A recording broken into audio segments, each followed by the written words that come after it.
പറയുവാൻ അവർക്ക് എന്ത് അവകാശമെന്ന ഞങ്ങൾ ചോദിക്കുന്നത്. മന്ത്രികൾ മോടി പിടിപ്പിക്കുന്നു, പുതിയ പുതിയ വാഹനങ്ങൾ ഉണ്ടാക്കുന്നു. അതുപോലെ തന്നെ കോൺഗ്രസ് പാർട്ടിക്കകത്ത് നിന്ന് കടന്നു വന്ന ആളുകൾക്ക് പ്രത്യേകമായ താങ്ങുകൾ ഒരുക്കുന്നു. കെ.വി. തോമസ്, നമുക്കറിയാം തെരഞ്ഞെടുപ്പിന്റെ 8 മാസങ്ങൾക്ക് മുമ്പ് കെ.വി. തോമസ് CPM-ന്റെ കൂടാരത്തിലേക്ക് കടന്നു കയറിയത്. എന്താ കെ.വി. തോമസിന് ചെയ്തത്? അദ്ദേഹത്തിന് ഡൽഹിയിൽ ഒരു പ്രത്യേകമായ പദവി. അതിനു മുമ്പ് 2020 സമ്പത്തായിരുന്നു. പാർലമെന്റ് തെരഞ്ഞെടുപ്പിൽ പരാജയപ്പെട്ട സമ്പത്തിനെ ഡൽഹിയിൽ ഒരു പ്രത്യേക മേധാവിയായി നിയമിക്കുന്നു. കേരളത്തിന്റെ ഖജനാവിൽ നിന്ന് പോയത് 3,40,45,000 രൂപ. 2022-21 പോയത് 3,80,000 രൂപ. 6ഓളം സ്റ്റാഫുകൾ, 6ഓളം താൽക്കാലിക ജീവനക്കാർ, അതുപോലെ തന്നെ ഭത്താ ചെലവുകൾ, ടെലിഫോൺ ചാർജുകൾ, ഓഫീസ് സംവിധാനങ്ങൾ. കേരളത്തിന്റെ പ്രതിനിധി, അവിടെ പ്രത്യേക പ്രതിനിധി ഡൽഹിയിൽ പ്രതിഷ്ഠിക്കുകയാണ്. ഇപ്പോൾ ആരാ? കെ.വി. തോമസിനെ, കെ.വി. തോമസ് മാഷ്ക്ക് കൊടുക്കുവാനുള്ള കാരണമെന്ന് കോൺഗ്രസിൽ നിന്ന് കടന്നു വന്ന കെ.വി. തോമസിനെ ഡൽഹിയിൽ കേരളത്തിന്റെ കാര്യങ്ങൾ നോക്കുന്നതിന് വേണ്ടിയാ നിയോഗിച്ചത് എന്ന് പറയുന്നു. കേരളത്തിന്റെ കാര്യങ്ങൾ നോക്കുവാൻ അവിടെ സൗരവ് ചെങ്ങിൻ IAS ഉണ്ട്, വേണു രാജാമണി ഉണ്ട്. ആ 2 ഏറ്റവും പ്രധാനപ്പെട്ട ആളുകൾ ഉള്ളപ്പോഴാണ് കെ.വി. തോമസിനെ പോലുള്ള കോൺഗ്രസിൽ നിന്ന് പുറത്താക്കപ്പെട്ട ആളെ ഡൽഹിയിൽ ഒരു പ്രത്യേക പദവി നൽകിക്കൊണ്ട് കേരളത്തിലെ പിണറായി വിജയൻ നിയമിച്ചത്. എവിടെ നിന്നാ പോകുന്നത്? ഞാനും നിങ്ങളും അടങ്ങുന്ന നമ്മുടെ കേരളത്തിന്റെ പൊതുസമൂഹം ഈ സർക്കാരിലേക്ക് അടക്കുന്ന നികുതിയിൽ നിന്ന്, ആ നികുതി പണത്തിൽ നിന്ന് ഇതുപോലുള്ള ധൂർത്ത് നടത്തുന്ന ഒരു സർക്കാർ. ഞാൻ ചോദിക്കട്ടെ, കേരളത്തിനകത്ത് ഇതിനു മുമ്പ് ഒരു മുഖ്യമന്ത്രി ഉണ്ടായിരുന്നു. ആ മുഖ്യമന്ത്രിയുടെ പേര് നമ്മുടെ ഉമ്മൻചാണ്ടി എന്നായിരുന്നു. എന്താ ഉമ്മൻചാണ്ടിയുടെ ഗുണം? ഒരിക്കൽ നിങ്ങൾ ഓർക്കണം, കേരളത്തിന്റെ മുഖ്യമന്ത്രി ശ്രീ M.S. മണികണ്ഠൻ എല്ലാ യോഗങ്ങളിലും പറയുന്നത്, കേരളത്തിന്റെ മുഖ്യമന്ത്രി ഒരിക്കൽ പറയുകയുണ്ടായി, എന്റെ സർക്കാർ ജീവനക്കാർക്ക് ശമ്പളം നൽകാതെ, എന്റെ തൊഴിലാളി സുഹൃത്തുക്കൾക്ക് ശമ്പളം നൽകാതെ ഞാൻ എന്റെ ഒരു മാസത്തെ ശമ്പളം വാങ്ങുകയില്ല എന്ന് ചങ്കുറ്റത്തോടുകൂടി പ്രഖ്യാപിച്ച മുഖ്യമന്ത്രിയുടെ പേര് ഉമ്മൻചാണ്ടി എന്ന. 5 വർഷം കേരളത്തിനകത്ത് ഭരണം നടത്തിയപ്പോൾ കേരളത്തിനകത്ത് 5 മെഡിക്കൽ കോളേജുകളിൽ നിന്ന് 14 മെഡിക്കൽ കോളേജുകളാക്കി ഉയർത്തിയ മുഖ്യമന്ത്രിയുടെ പേര് ഉമ്മൻചാണ്ടി എന്ന. കേരളത്തിലെ പൊതുജനാരോഗ്യത്തിന് വേണ്ടി, ഈ കേരളത്തിന്റെ പൊതുജന ആരോഗ്യത്തിന്റെ എല്ലാ വശങ്ങളെയും ഉൾപ്പെടുത്തിക്കൊണ്ട് ആരോഗ്യ കിരണം പദ്ധതി നടപ്പിലാക്കിയ മുഖ്യമന്ത്രി, കൊച്ചിയിൽ LNG ടെർമിനൽ പദ്ധതി നടപ്പിലാക്കിയ മുഖ്യമന്ത്രി, 22 നിയമസഭാ മണ്ഡലങ്ങളിൽ പുതിയ ആർട്സ് ആൻഡ് സയൻസ് കോളേജ് കൊണ്ടുവന്ന കേരളത്തിലെ മുഖ്യമന്ത്രി. 2011 മുതൽ 16 വരെ കേരളത്തിൽ UDF-ന്റെ ഭരണകാലഘട്ടങ്ങളിൽ എല്ലാ വർഷവും 5 വർഷക്കാലത്തോളം ജനകീയമായ സദസ്സുകൾ സംഘടിപ്പിച്ചുകൊണ്ട് ഒട്ടനവധി പരാതികൾക്ക് പരിഹാരം കണ്ട കേരളത്തിന്റെ മുഖ്യമന്ത്രി. ഞാൻ ചോദിക്കട്ടെ, ഇവിടെ നവകേരളീയം സദസ്സ് നടത്തിയല്ലോ, കുന്നംകുളത്ത് വന്നല്ലോ. എന്താ പിണറായി വിജയൻ പറഞ്ഞത്?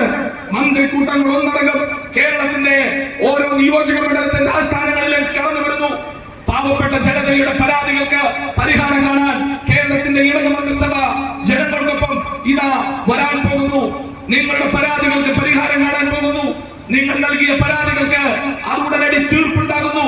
ഞങ്ങൾ ചോദിക്കട്ടെ, ഈ ഗ്രാമപഞ്ചായത്തിന്റെ പ്രസിഡന്റിനോട്, ഈ ഗ്രാമപഞ്ചായത്തിന്റെ ഇടതുപക്ഷ ജനപ്രതിനിധികളോട്, പാർട്ടിയെ നയിക്കുന്ന സഖാക്കന്മാരോട്, നവകേരളീയ സദസ്സ് കേരളത്തിനകത്ത് കൊട്ടിഘോഷിച്ചു നടത്തി, കോടിക്കണക്കിന് രൂപ ചെലവിട്ട് നടത്തി, വലിയ ആർഭാടത്തോടു കൂടിയിട്ടുള്ള ബസ്സിൽ വന്നിറങ്ങി നിങ്ങൾ 10,000-കണക്കിന് വരുന്ന പരാതികൾ സ്വീകരിച്ചു.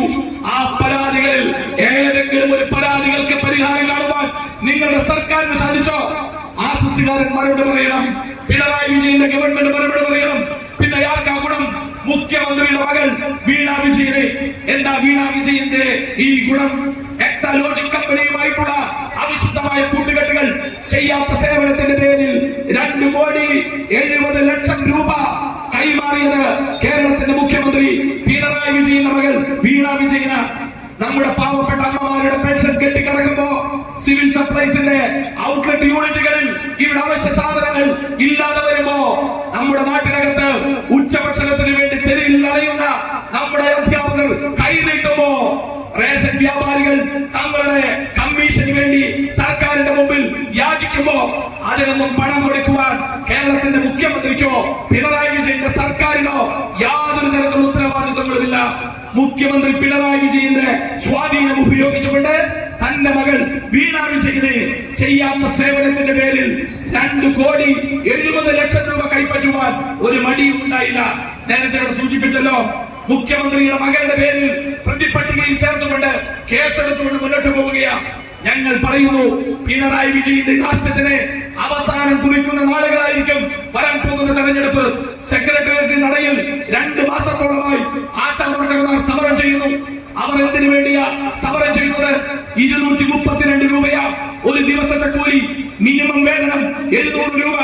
ആ 700 രൂപ ഇവിടെ നിലനിൽക്കുമ്പോ 232 രൂപ വാങ്ങുന്ന ആശാ വർക്കർമാർ അവരുടെ ഡ്യൂട്ടി സമയം എത്രയാ?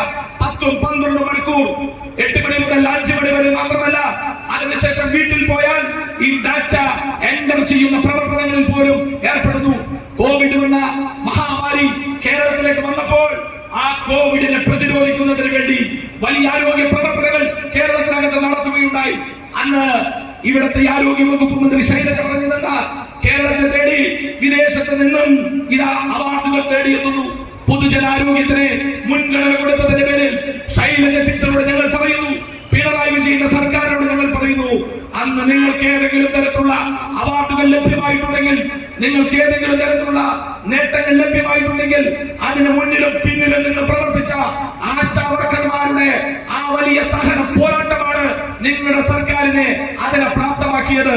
ഇന്ന് ന്യായമായ ആവശ്യങ്ങൾക്ക് വേണ്ടി സമരം ചെയ്യുന്ന ആശാ വർക്കർമാരുടെ പട്ടിണി പെറുക്കുകളുടെ സമരം എന്ന് പറഞ്ഞുകൊണ്ട് കളിയാക്കുന്നു.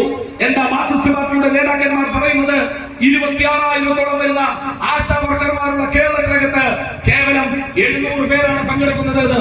ഞാൻ ചോദിക്കട്ടെ, മാർക്സിസ്റ്റുകാരാ, നിങ്ങൾ സമരങ്ങളിലൂടെ വളർന്നു വന്ന ഒരു പാർട്ടിയല്ലേ? ആ ഭൂതകാലത്തിലേക്കൊന്ന് തിരിഞ്ഞു നോക്ക്.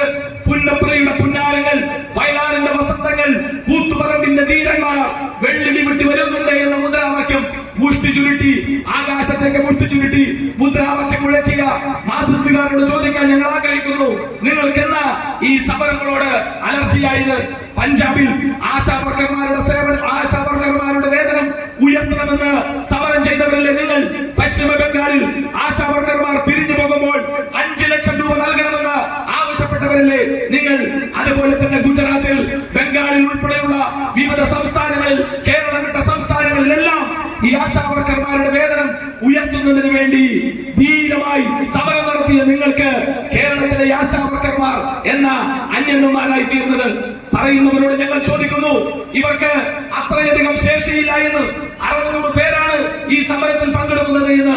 എന്നാൽ CPM-ഓട് ചോദിക്കുന്നു, കഴിഞ്ഞ ലോകസഭാ ഇലക്ഷൻ കഴിഞ്ഞല്ലോ, ആ ലോകസഭാ ഇലക്ഷനിൽ നിങ്ങളുടെ വോട്ടിംഗ് ശതമാനം എത്രയാ? കേവലം 2% മാത്രം വോട്ടിംഗ് ശതമാനമുള്ള മാർക്സിസ്റ്റ് പാർട്ടിക്ക് കേരളത്തിന്റെ പാർലമെന്റിന്റെ അംഗബലം എത്രയാ? നിങ്ങളൊന്ന് ചിന്തിക്കുക. നമ്മുടെ നേതാവ് പ്രസംഗിച്ചതിന്റെ അടിസ്ഥാനത്തിൽ കിട്ടിയ അംഗബലം കൊണ്ട് ഇന്ത്യയുടെ പാർലമെന്റിൽ ഞെരുങ്ങിയിരിക്കുന്ന മാർക്സിസ്റ്റുകാരാ, നിങ്ങളുടെ കാലം അതിവിദൂരമല്ലെന്ന് ഓർമ്മിപ്പിക്കാൻ ആഗ്രഹിക്കുകയാണ്. അദ്ദേഹത്തിന്റെ സഹഭാരവാഹികൾക്ക് ഹൃദയം നിറഞ്ഞ അഭിവാദനങ്ങൾ നേരുന്നു. നന്ദി, നമസ്കാരം, ജയ് യൂണിയൻ.